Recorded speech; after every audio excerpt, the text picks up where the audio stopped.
Scott Telford making an appearance. That's the f***ing list, isn't it? Hello there, you little demons. Jules here for WhatCulture.com, back again with another episode of the awesomely named and awfully hosted Choose Your Own Adventure, the weekly medieval themed format where I, the crown jewels of WhatCulture.com, take a list chosen by you. Yes, you, the person who has not one, not two, but at least 7 different chapsticks on his desk. I get very dry lips and I need them all. Apparently, yes, you get to decide what list I dole out to you each and every week. And this week we have none other to thank than Justin's 9886. What a catchy name for their suggestion of video game villains that we just wanted to play as. Now, I'll level with you, Justin, here.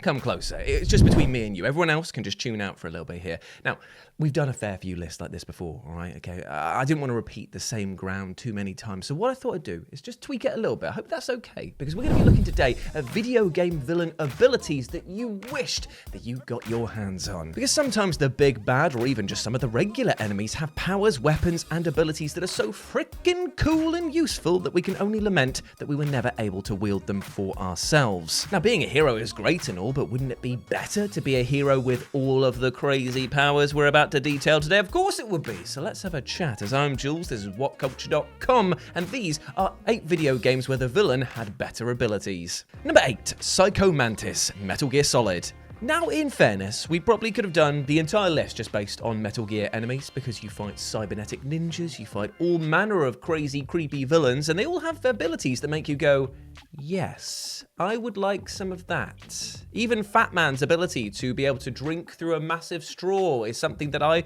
only hope to achieve in real life. I'm all butterfingers. My fingers are literally made of butter. It's probably all the bloody chapstick. I mean, you've got legendary snipers. You've got a guy who can make you see everyone you've ever killed. You've got whatever Vamp was. But the MVP of all of this mind f***ery is unquestionably the first Metal Gear Solid Psycho Mantis. You see, Mantis is a powerful psychic who can not only use telekinesis to hurl objects at you, but also possess support character Merle, and in a more meta fashion read your console's memory card and predict your movements. Now, I'm no high-time, high-paid video gamer guy, but wouldn't things be a lot easier in video games if you could read all of your opponent's moves before they did them? And I hear you saying that's what hackers are for.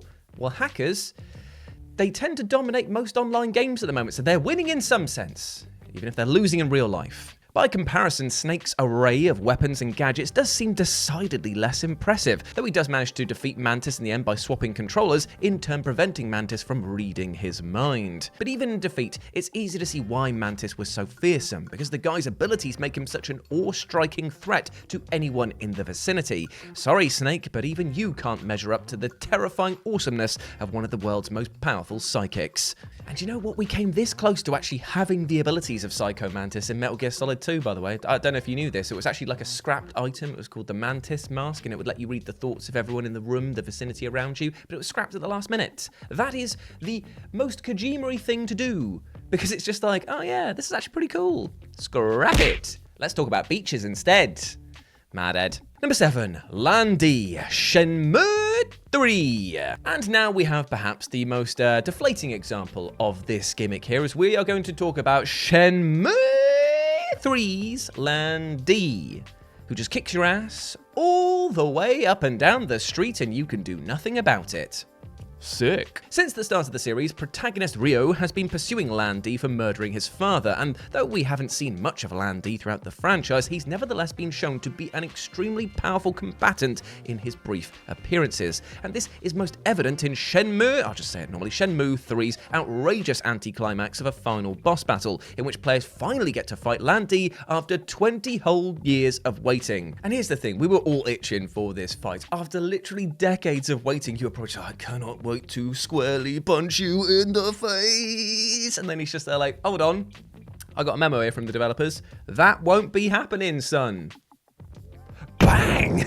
Yeah, 30 seconds of trying to hit him, that's what you get, and he effortlessly blocks every single one of your attacks and then bodies you. Great. 3 games of build-up, and you get to see your character get his ass handed to him by Landy. It's deeply funny and incredibly depressing at the same time. And the developers had the gall to say, but wait, maybe you'll get him in the 4th game.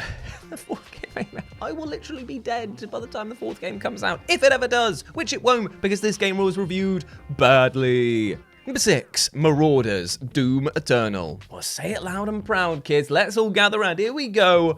The Marauders. The generally terrific FPS sequel, Doom Eternal, is marred by the presence of this one villain who is so damn adept at answering your attacks that it actually becomes a frustrating chore to take them on. The Marauders are basically a demonic mirror image of the player, albeit kitted out with a few nifty upgrades, namely an Argent energy shield which can block a direct hit from the frickin' BFG, and the ability to summon a wolf to attack you. On top of this, the window to actually hit them is so minuscule that you'll just be like, wait, that was an opportunity to attack? And he goes, oh, yeah, you've messed up, mate. That was your one chance to put me down. And now I'll do that to you.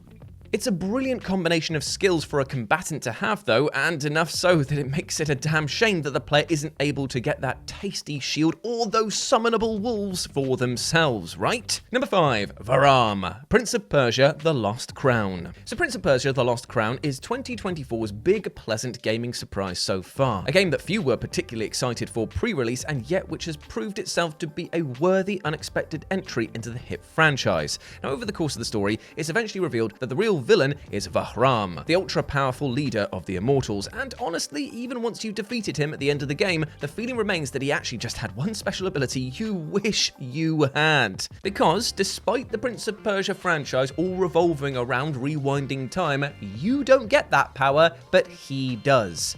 And because you've tasted it in all of these other games, you're left there thinking, sure would be nice to have a little bit of sip of the old rewind, you know what I'm saying? Come on, give us a little bit, just cut us a slice off, just a wee bit here, it could be wafer thin, I wouldn't even care, I'll munch it down. Oh, I don't get it, cool, guess daddy's going hungry today.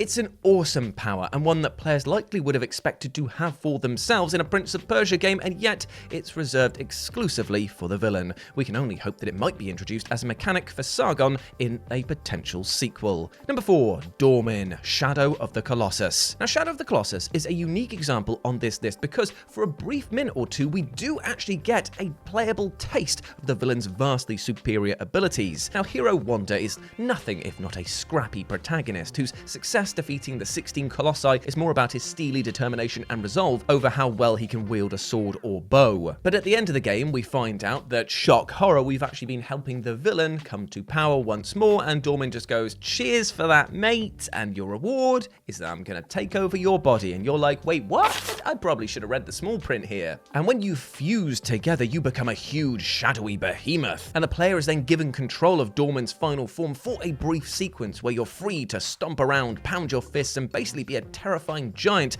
for an all few too brief moment. Until that is that you're sealed back within the temple. And here's the thing, for a moment, you were a glorified, overpowered kaiju, and that presents itself as being something that is very, very tantalizing. You're like, God, I spent all this game trying to overcome these colossi, and if I was this guy, I could have just smashed them into the ground like a tent peg.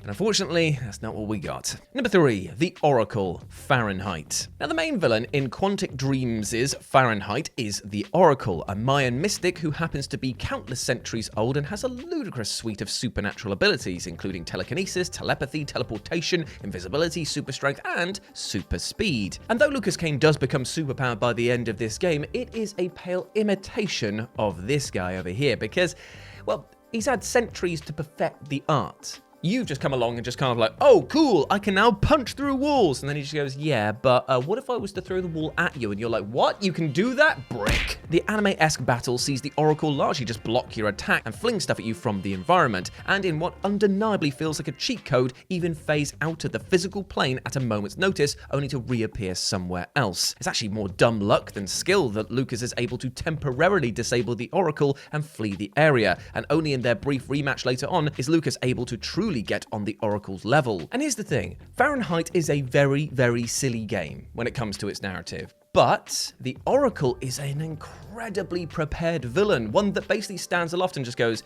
yes, this is spam a lot, but I'm going to spam a lot of crazy moves your way, so you best get ready. Number 2, Darth Vader, Star Wars Jedi Fallen Order. Okay, let's talk about it. Darth Vader. We got to play as him in The Force Unleashed, and it was a glorious power fantasy. It was undeniably one of the most fun experiences that you can have in a video game.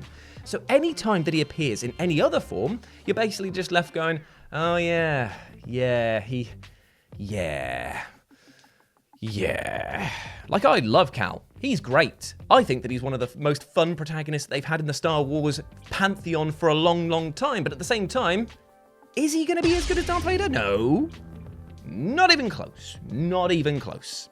So yeah, this entry, there is a script right in front of me, but I'm going to cut it short and just basically point a lot at Darth Vader and go, yeah, I wish I had some of these abilities. You cannot resist. Yeah.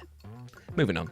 And number 1, all of the Chosen from XCOM 2. Okay, so it might seem like a bit of a cop-out to put all of the Chosen, who are the elite warriors from XCOM 2's expansion pack War of the Chosen, in at one entry, but still, when I read off their list of abilities, you will wish you had even one of them at your disposal. Because when it comes to overpowered abilities that far exceed yours, the list is as long as your Trail of Tears will be after fighting them, as with attacks that phase through walls, the ability to blind your entire team, summon in brand new units to help them, teleport, shoot with unlimited distance, unlimited use of grappling hooks that allow them to traverse the landscape, summon in entire ghost armies, and of course, kidnap your own soldiers, removing them from your team until you can save them. It definitely feels like the "stop, he's already dead" Simpsons joke taken form. No matter how skilled up and prepared your team is, they are never ever going to reach the echelon of these elite enemies. You will just sit there going, oh, bloody hell, he's right behind me again, isn't he?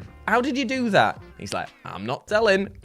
Sure, I mean, it would likely break the game and make things too easy if you had these abilities, but come on. After the all-you-can-eat buffet of pain, surely we deserve a little R&R here, which in this case means roughhousing and ridiculousness.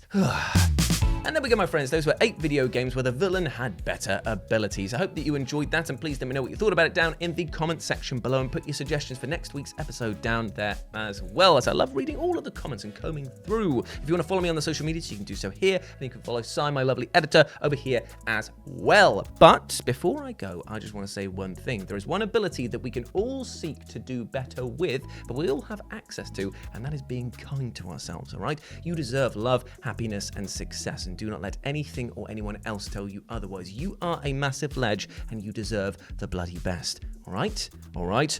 All right. As always, I've been Jules, you have been awesome, and I will see you next week here for another Choose Your Own Adventure. Goodbye. Regal wave. Goodbye. Goodbye. What am I on about, mate? Now get these chapsticks off here.